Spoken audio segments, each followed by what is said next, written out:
The night my father found out I was pregnant, I thought I would die.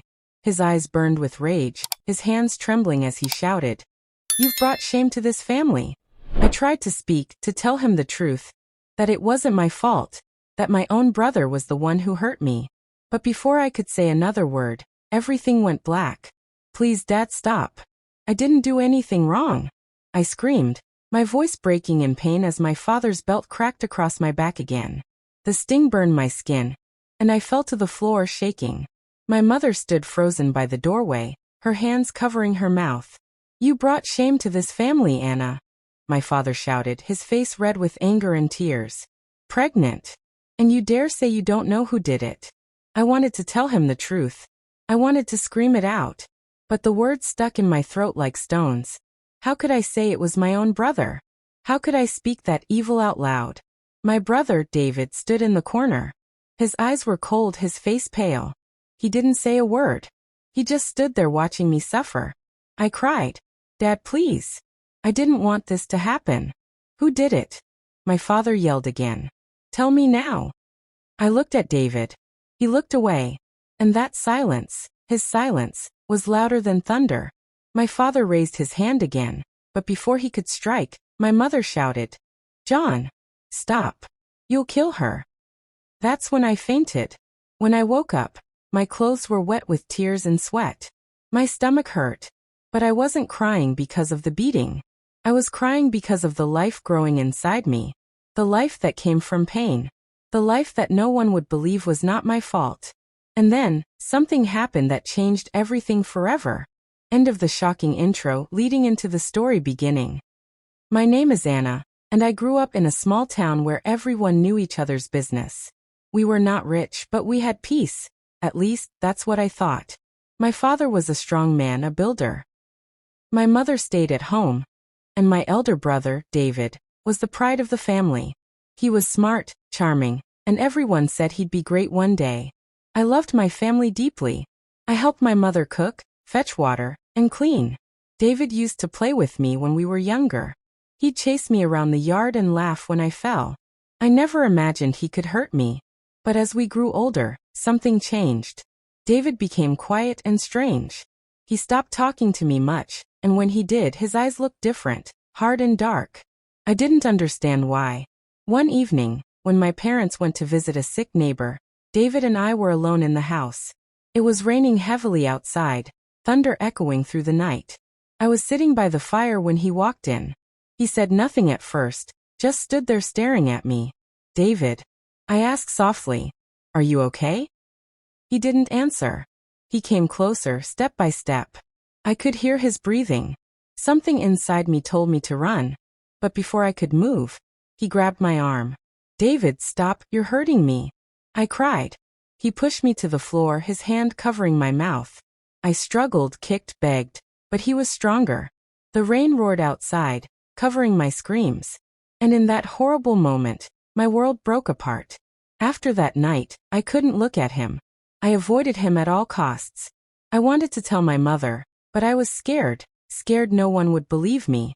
David acted normal, smiled at everyone, went to church like nothing happened. I started having nightmares, waking up shaking and crying. Weeks passed and I began to feel sick. I couldn't eat much and I vomited often. My mother thought it was malaria and gave me medicine. But when my stomach started to grow, I knew. I knew what had happened to me. One morning, my mother noticed my loose dress couldn't hide it anymore. She pulled me aside. "Anna, what's going on?" Tears filled my eyes. I wanted to speak, but no words came out. She gasped, "You're pregnant." I nodded slowly. She looked at me like she was seeing a ghost. "Who?" she whispered. "Who did this to you?" I looked down. Silence. She slapped her hand over her mouth. "Oh my God. Anna." That evening my father came home, and my mother told him. I begged her not to. But she said the truth must come out. He stormed into my room shouting, "You wicked girl. Who did this to you?" When I said nothing, his anger grew like fire. That was the moment he hit me for the first time. My cries filled the house, but David didn't move an inch. He just stood there, silent, watching. That night, I ran away from home. I couldn't stay anymore. I didn't know where to go, but my feet led me to the church. I hid in the back, crying till morning. The pastor's wife found me there, weak and trembling. She took me in, gave me food, and asked what happened. This time, I told her everything. I told her about that night, about my father, and about the child growing inside me. She cried and hugged me tightly. "You're not alone, Anna," she said softly. "God will turn your pain into something beautiful. You'll see." I stayed with her for some days. For the first time in weeks, I slept peacefully. But peace doesn't stay long when secrets are buried. Because one morning, as I was sweeping the church compound, a car stopped outside. My father stepped out. His face was red and angry again. I froze. He shouted, "Anna, you come home with me this minute." The pastor's wife stood in front of me, blocking him. "John, calm down. The girl has been through enough." But my father didn't listen. He pulled my arm, forcing me toward the car. "You've shamed us enough already," he yelled. "Dad, please." "Not a word," he barked. He drove me home in silence. My mother sat in the living room, crying. David was there too, looking nervous. Then my father said something that made my heart stop. "Anna," he said coldly, "tomorrow morning, we're going to the clinic. You'll end that thing in your stomach." I gasped. "No. Please, it's my baby." "It's a curse," he shouted. And that night, as I lay in my bed, holding my stomach, I prayed for a miracle. A sign. Something, anything, to save me and my unborn child. And then just before dawn, something happened that would change everything. It was still dark when I woke up, but something felt strange. The air was heavy, and I could hear distant thunder. Even though the rain had stopped hours ago, my room was quiet, too quiet. I lay still, my heart beating fast. That's when I heard it. A soft knock on the window. I sat up quickly, frightened. The knock came again, gentle but clear. I slowly turned my head, my hands trembling. When I looked, I saw a shadow outside the window. For a moment, I froze, thinking it might be my father. But then I heard a whisper. "Anna, it's me." It was David. My heart dropped. Fear rushed through me. I pulled the blanket to my chest and whispered, "What do you want?" He whispered back, "Please open the window. Just for a moment." "No," I said in a shaky voice. "Go away. Please," he said. "I need to talk to you. I'm sorry." His voice sounded different, weak and scared. I didn't know what to do. A part of me wanted to scream for my father. Another part wanted to hear what he had to say. Against my better judgment, I slowly opened the window a little. The cool night air came in, and David's face appeared in the dim moonlight. His eyes looked tired and wet, as if he had been crying. "Anna," he said softly, "I can't sleep. I keep hearing your voice in my head. I know what I did was wrong. Please forgive me." Tears filled my eyes. "Forgive you? You ruined my life, David. I can't even look at myself in the mirror anymore." "I know," he said, his voice shaking. "I didn't mean for it to happen. I was angry that night, and I lost control. Please, don't let Dad do anything to you or the baby. I'll fix this. I promise." I stared at him in disbelief. "Fix this? How? You can't fix this. Everyone thinks I'm the bad one." He looked down, ashamed. "I'll tell the truth tomorrow," he said. "I'll tell Dad everything." I didn't believe him. I closed the window and turned away. I heard him whisper, "I'm sorry," before walking away into the dark. That night, I cried until my pillow was soaked. I didn't know if he meant it or not, but his words replayed in my head. "I'll tell Dad everything." Morning came too soon. My father knocked on my door loudly. "Anna, get ready. We're going to the clinic." I sat up, my heart racing. I looked out the window. David's bed was empty. My father didn't notice. When we reached the clinic, the nurse asked for some details. My father gave them, avoiding my eyes. As I sat in the waiting area, I felt a strange pain in my stomach, followed by a sudden warmth. I looked down and gasped. I was bleeding. "Daddy, Daddy, something's wrong." I cried out. The nurse rushed to me, shouting for help. I was taken into a room, and everything went blurry. I remember the doctor saying, "We need to stop the bleeding," and my father shouting my name. Then darkness. When I opened my eyes again, I was in a hospital bed. The room smelled clean and strange. My mother sat beside me, holding my hand and crying quietly. "Mom," I whispered weakly. She looked up quickly, wiping her tears. "Thank God you're awake, Anna." "What happened?" I asked. "You fainted," she said softly. "You lost a lot of blood, but the doctor said the baby is still alive." I let out a shaky breath. My hand went to my stomach. The baby was still there. Then I asked the question that had been burning in my mind. "Where's Dad? Where's David?" My mother's face changed. Her lips trembled. "Something happened," she said. "What do you mean?" I asked, fear creeping up my spine. She hesitated, then whispered, "David, he didn't come home last night. Early this morning, a farmer found him lying near the river." I sat up, my heart pounding. "Is he?" She nodded slowly. "He's gone, Anna. He's dead." I gasped, my breath caught in my throat. "No, no, no." I cried, shaking my head. My mother held me as I cried uncontrollably. "He left a note," she said quietly. "He said he couldn't live with what he did. He wanted to tell the truth, but he was too ashamed." Her words broke me all over again. I cried until there were no tears left. My father came in later, his face pale and his eyes red. He didn't speak at first. He just looked at me, then sank to his knees beside my bed. "Anna," he said in a voice I barely recognized, "I'm sorry. I didn't believe you. I didn't see the truth. Please forgive me." For a long time, I said nothing. Then through my tears I whispered, "You hurt me, Dad, but I forgive you." He started to cry too, holding my hand tightly. "I don't deserve it," he said, "but thank you." Days passed and slowly, the wounds inside me began to heal, at least a little. I still missed David, and the pain of what he did stayed like a scar in my heart. But I also knew he had tried to make things right before it was too late. One night, as I lay in the hospital bed, I felt a gentle kick in my stomach. It was small but strong, like a tiny heartbeat of hope. I smiled through my tears. Maybe this was the miracle I had prayed for.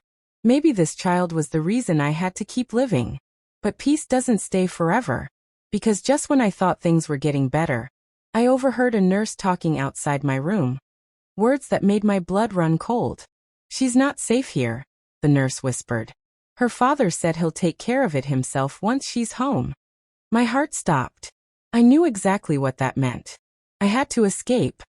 The moon was full that night, its pale light slipping through the cracks of my hospital window. I couldn't sleep. My father's words, what the nurse had whispered, kept echoing in my head. "He'll take care of it himself once she's home." Those words chilled me to the bone. I knew what that meant. My father still saw the baby as a curse, not a blessing. He wanted to get rid of it, and maybe me too.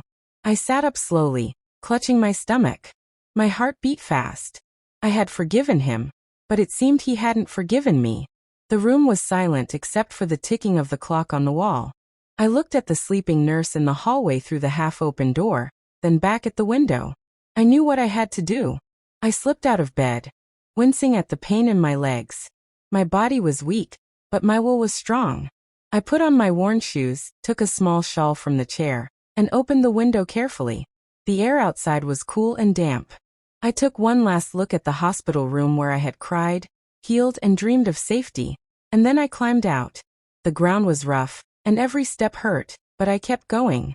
My baby's faint kicks gave me courage. I whispered, "Hold on, little one. Mama won't let anything happen to you." I walked until my legs trembled. The road was dark, the only light coming from the distant moon. My hospital gown flapped in the wind.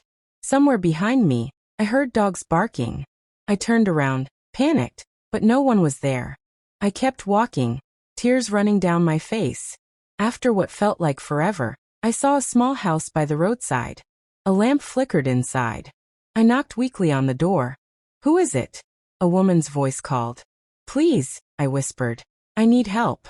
The door opened slowly, and a kind-looking old woman stepped out, wearing a shawl over her gray hair.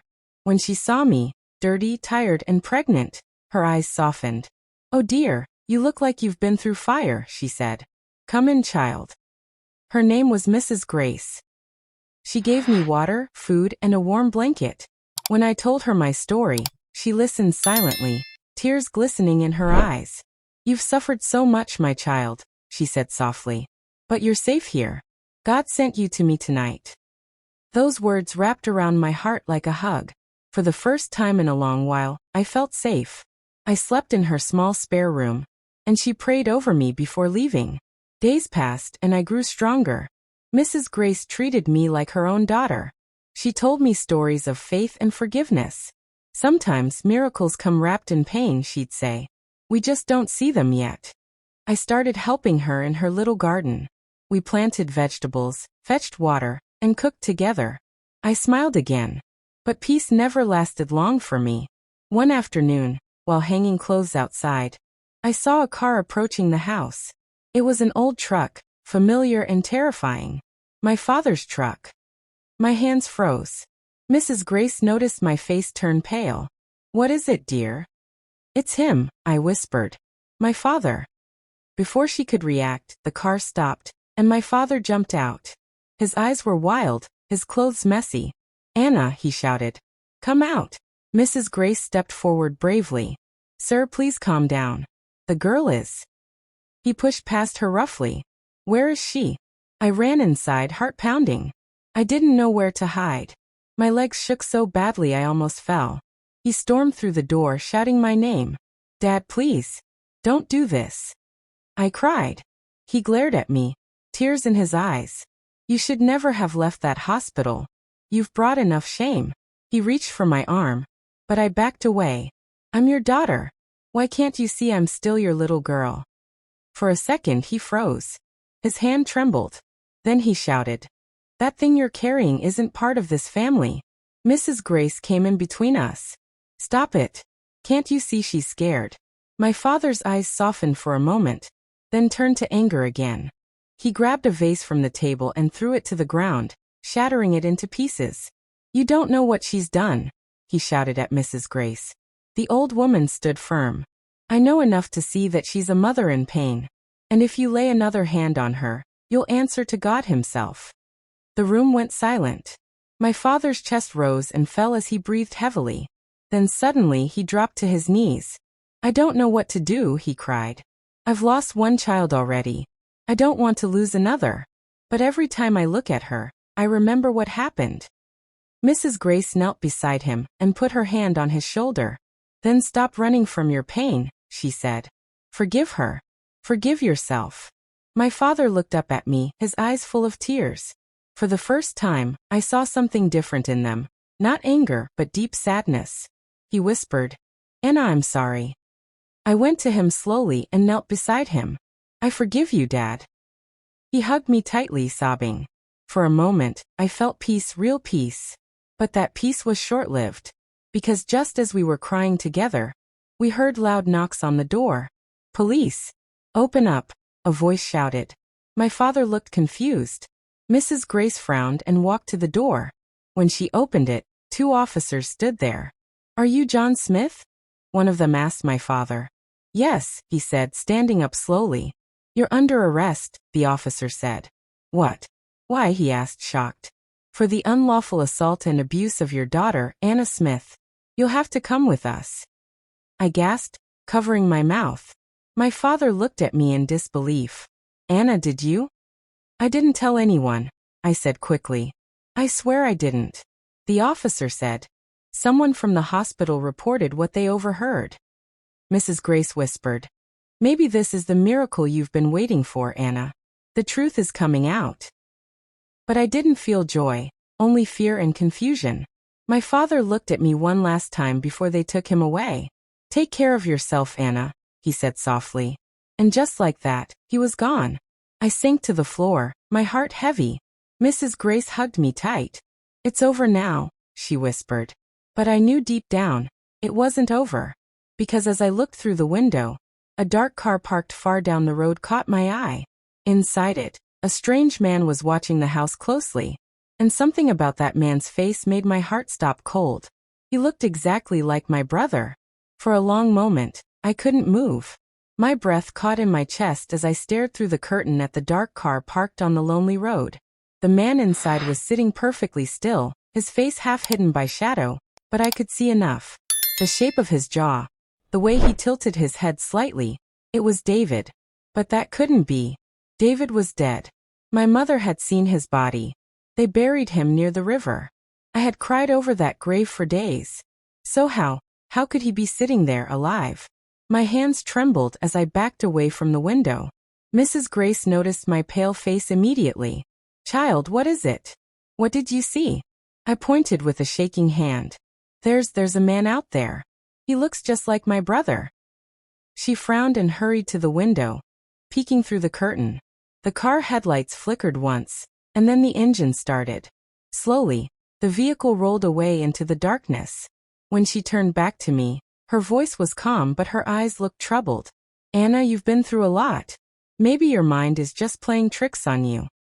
I shook my head quickly. "No. It was him, Mrs. Grace. I know my brother's face. I could never mistake it." She sighed softly. "All right, child. Rest for tonight. We'll talk about it in the morning." But I couldn't rest. Every time I closed my eyes, I saw that car. I saw David's eyes watching me, cold, distant, full of something I couldn't explain. The next morning, I woke up to the smell of breakfast. Mrs. Grace was already in the kitchen, humming a hymn softly.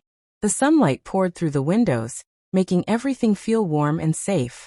For a moment, I allowed myself to believe it had all been a dream. Then a knock came at the door. I froze. Mrs. Grace wiped her hands on her apron and opened it carefully. A tall man stood there, wearing dark glasses and holding a folder in his hand. He looked like someone from the government. "Good morning, ma'am," he said politely. "I'm looking for Anna Smith." My heart skipped a beat. I stepped out slowly from behind the doorway. "That's me," I said in a small voice. He gave a slight smile. "Miss Anna, I'm here about your brother, David Smith. We have some news regarding his passing." I blinked. "His passing?" "But I thought." "Yes," he said, opening the folder. "I understand your family was told he drowned. But new information has come to light. We believe he might still be alive." Mrs. Grace gasped. I felt my knees weaken. "Alive?" I whispered. He nodded. There were inconsistencies in the body identification. Someone else's remains were mistaken for his. "We have reason to believe David staged his death and fled town. We're trying to locate him." My mind spun. So I wasn't dreaming last night. I really had seen him. But why? I asked, my voice trembling. Why would he do that? The man hesitated. "We believe he was being investigated for another crime involving a young woman. He disappeared before he could be arrested." My hands went cold. My brother had hurt someone else. The horror that filled me was worse than anything I'd ever felt. The officer gave me his card and left, saying they'd be in touch. As soon as he was gone, Mrs. Grace turned to me with worry in her eyes. "You see, child? Sometimes the truth hides behind bigger shadows." I sat down, my heart racing. If he's alive, what if he comes back? That night I got my answer. I was sitting on the edge of my bed, brushing my hair, when I heard a light tap on the window. My whole body went stiff. Slowly I turned my head. And there he was. David. Alive. His face was pale, his eyes hollow, his hair messy and longer than before. But it was him. No mistake. He pressed a finger to his lips. "Don't scream," he whispered. I froze in place, too terrified to move. What do you want?" I managed to whisper. "I came to see you," he said. "To make things right." My heart pounded. "You're supposed to be dead." "I had to disappear," he said quietly. "Dad was going to hand me over to the police. I couldn't face it. I ran. But when I heard what happened to you, I had to come back." "Stay away from me," I cried softly, backing up. "You've done enough." He looked at me with a strange mix of sadness and guilt. "I know. I can't undo the past. But I can protect you now." "Protect me?" I said, my voice breaking. "From what?" He looked over his shoulder. "From them," he whispered. "The people who helped cover everything up. The ones who made Dad angry enough to want you gone. You don't know the whole story, Anna. None of this happened by accident." I blinked, confused. "What are you talking about?" Before he could answer, headlights flashed outside. Someone else had arrived. David looked panicked. They found me, he said quickly. I have to go. But listen to me, if you want to live, don't trust anyone from home. Not even Mom. I'll come back for you when it's safe. And before I could stop him, he jumped out the window and vanished into the night again. I stood there shaking, my heart racing so fast I thought I'd faint. I ran to Mrs. Grace's room, banging on the door. He was here. He was really here. I cried. She woke up, startled. Who? David. My brother. He came back. She looked at me with disbelief, but when she saw my terrified face, her expression softened. Oh, my child, she said, pulling me into her arms. We'll figure this out. But as she held me, I couldn't stop thinking about what David said. The people who helped cover everything up. What did that mean? Who were they? And why did he say not to trust my mother? The next day, the answer began to reveal itself in the most shocking way. Early in the morning, while Mrs. Grace went to the market, I decided to clean the table. I noticed a small envelope under one of the old newspapers. My name was written on it, in my mother's handwriting. My hands shook as I opened it. Inside was a short letter. Anna, if you're reading this, it means your brother has returned. Please forgive me for what I've done. I had no choice. There are people far more dangerous than you know, and they wanted the truth buried. Your father and I only did what we were told. Please don't come home. They are watching. I dropped the letter, my hands trembling. My own parents were part of something much darker. The world around me spun, and the walls seemed to close in. I grabbed my shawl and ran outside, needing air, needing answers. But as I stepped out of the house, a black car rolled up the dirt road. Slowly, like a predator approaching its prey. The window rolled down, and a voice I recognized all too well said, "Get in the car, Anna. We need to talk." I froze. It was my mother, but the look in her eyes was nothing like the woman I once knew. The world seemed to stop the moment I heard my mother's voice. She was sitting in the driver's seat of that black car, her hands gripping the wheel tightly. Her face looked pale and tired, but her eyes, those soft, loving eyes I once knew, were cold and sharp now. "Get in the car, Anna," she repeated, her tone calm but firm. "We don't have much time." My feet felt glued to the ground. "Emma," I stammered. "What are you doing here? How did you find me?" She sighed heavily, glancing down the road. "People are looking for you, Anna. Bad people. You need to come with me before they find you." I shook my head slowly. "No. I don't trust you. Not anymore." Her face twitched just slightly. "Anna, please. I know I've made mistakes, but everything I did was to protect you." "Protect me?" I said bitterly. "You stood there while Dad beat me. You called me names. You told me I brought shame to the family. How is that protecting me?" Tears welled up in her eyes, but her voice stayed steady. "You don't understand. We were threatened. After what your brother did, someone came to us. Men who said if the truth came out, our whole family would be destroyed. They told your father to keep quiet and to handle it in his own way." My heart pounded. "Who were they?" She looked away. "Your uncle's business partners. They had connections with the police, the town council, everyone. David got mixed up with them. When he hurt you, they panicked. They told us to say nothing, to make you disappear quietly before the press got wind of it." I took a step back, shaking my head. "So you all just let me suffer? You let him hurt me, and then you blamed me?" She whispered. "I didn't want to, but your father was scared. We all were." I stared at her, unable to believe what I was hearing. The people I loved most had betrayed me, twice. Just then, the sound of tires screeching broke the moment. Another car sped toward us from the opposite side of the road. My mother's eyes widened. "Get in now," she shouted. Before I could move, the second car stopped abruptly. The door burst open, and David stepped out. "Mom, what are you doing?" he shouted. "You can't take her back there." I froze between them, my heart thundering. "David." He looked desperate, his eyes red and wild. "Anna, don't listen to her. She's taking you to them. Don't believe him." My mother yelled back. "He's lying. He's the one who brought this mess on us." They both moved closer, shouting over each other. My head spun. I didn't know who to believe anymore.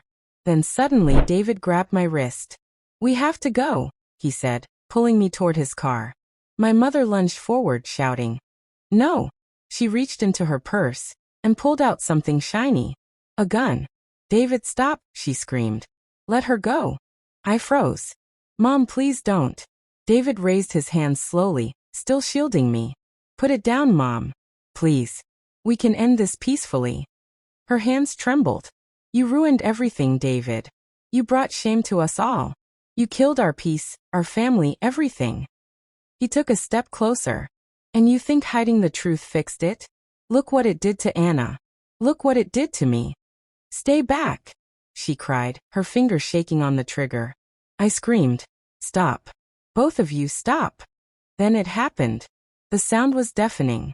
A single gunshot echoed through the quiet night. For a second, I couldn't move. Everything went silent, except for the ringing in my ears. My mother stood frozen, the gun slipping from her trembling hand. David stumbled backward, clutching his shoulder. Blood stained his shirt. "No!" I cried, running to him. "David, stay with me." He looked at me, his eyes soft and full of pain. "I told you. I'd protect you," he whispered weakly. "Even if it's the last thing I do." He collapsed and I screamed for help. My mother dropped to her knees, crying uncontrollably. "What have I done?" she sobbed. I pressed my hands on David's wound, trying to stop the bleeding. "Don't die, please," I cried. "Not again." Mrs. Grace, hearing the shot, came running from the house with a flashlight. When she saw the scene, she gasped and hurried to my side. "Oh dear Lord." We helped carry David inside, laying him on the couch. His breathing was shallow but steady. I held his hand tightly. "Don't leave me," I whispered. "Not again." He gave a faint smile. You have to live, Anna.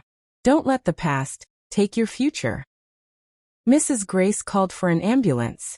My mother sat in a corner, sobbing and praying. The flashing lights arrived minutes later, filling the small house with chaos. They took David to the hospital. I rode in the ambulance, holding his hand all the way. The doctors rushed him into surgery, and I waited outside with Mrs. Grace. Hours passed like days. Then finally, a doctor came out, his face calm.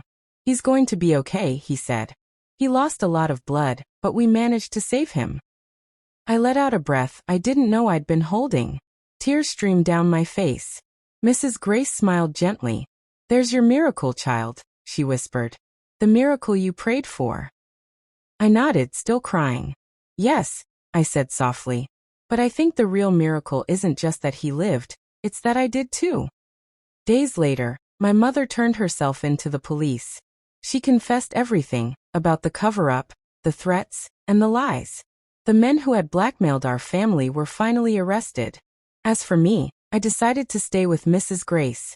When my baby was born months later, a beautiful boy with kind eyes and a quiet smile, I named him Hope. Because after everything I had lost, hope was the one thing I found again. Sometimes, life breaks us so deeply that we think we'll never heal. But healing doesn't always come as we expect. Sometimes it comes in the form of forgiveness. Sometimes in truth.